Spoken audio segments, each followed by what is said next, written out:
You can run a profitable landscaping business all year and still feel unprepared the moment tax season shows up. That usually isn't because you're careless or disorganized. It's because most business owners were never shown how their landscaping operation actually shows up on a tax return or which details matter when it's time to file. Most tax problems don't start with the return itself, they start earlier in the year. Income gets tracked inconsistently, business and personal expenses get mixed together, receipts are scattered, then January or February arrives, and you're trying to reconstruct a full year of activity while still running jobs and managing customers.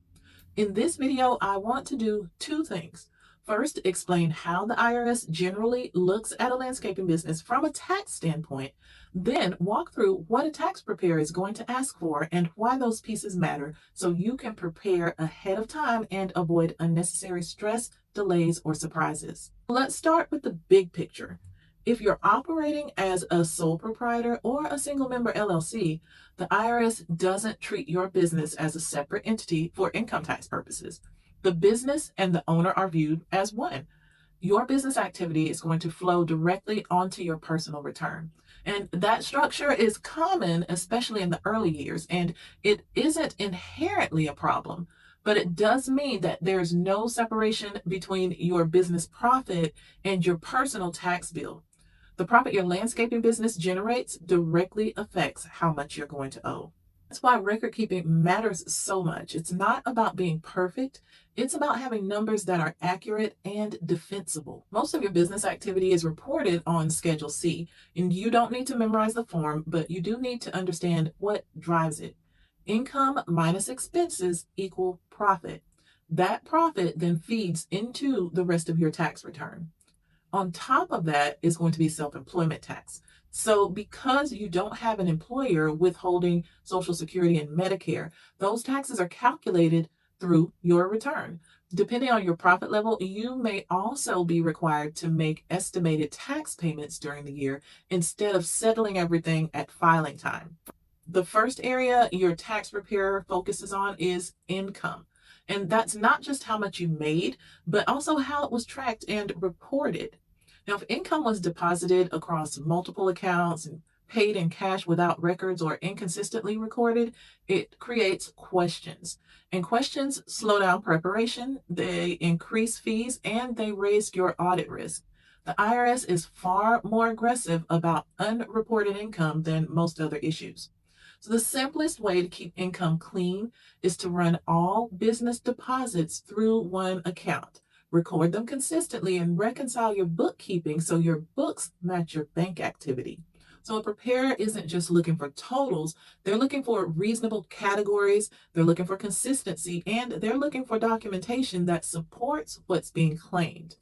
Now, problems will show up when personal and business spending are mixed together, when receipts aren't saved, or expenses are categorized in a way that doesn't reflect reality. So, for this, the fix is simple: separate accounts, a dedicated business card, digital receipt storage, and regular categorization instead of reconstructing the year at tax time. Vehicles are another major area of scrutiny. Trucks, trailers, and hauling equipment, though all a part of landscaping work, and vehicle deductions can be legitimate.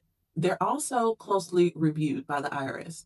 Your tax preparer is going to ask which vehicles were used, how they were used, maybe who drives them, and whether they were strictly used for business or if they were used for both business and personal reasons. They'll also want to know how that usage was tracked. Now, claiming a vehicle as 100% business without documentation, that's one of the fastest ways to invite problems. Mixed use is common and is acceptable, but it does need to be tracked honestly. A basic mileage log with dates, miles, and purpose, that goes a long way. It's not exciting, but it does provide the protection you need. Payroll and contractor payments are another area that need to be clean.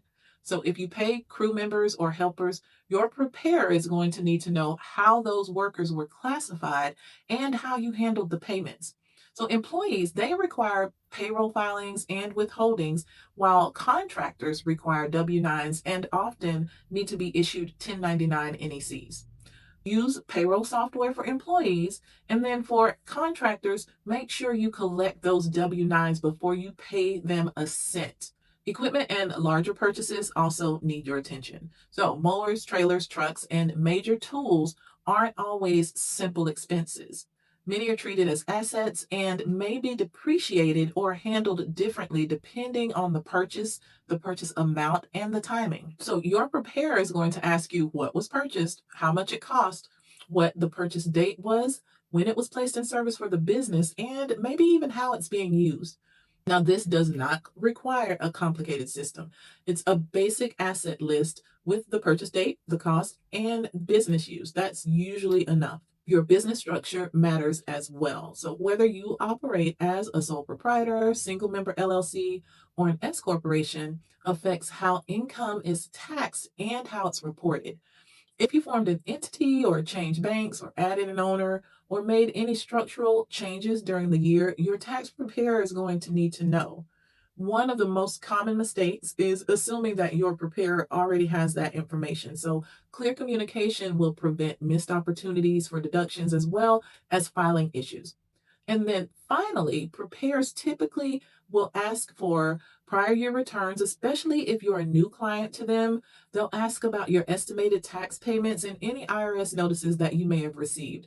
That content helps maintain consistency and prevents unresolved issues from carrying forward. So when you step back and look at it, the pattern is simple. A smooth tax season isn't about knowing every rule, it's about organized expenses, proper documentation, and clear communication. In the very early stages, some business owners can file on their own with software, but as a landscaping business grows, complexity can increase pretty quickly.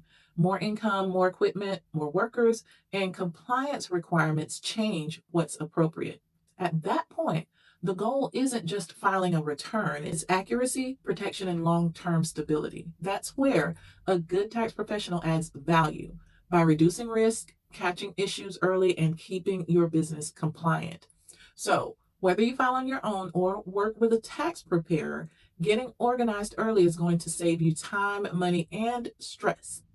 If this video helped clarify what matters for you at the start of tax season, please like and subscribe to the channel, and I'll continue sharing practical tax education for service-based business owners who want to run a legitimate, compliant operation without the overwhelm. Thanks for watching, and I'll see you in the next video.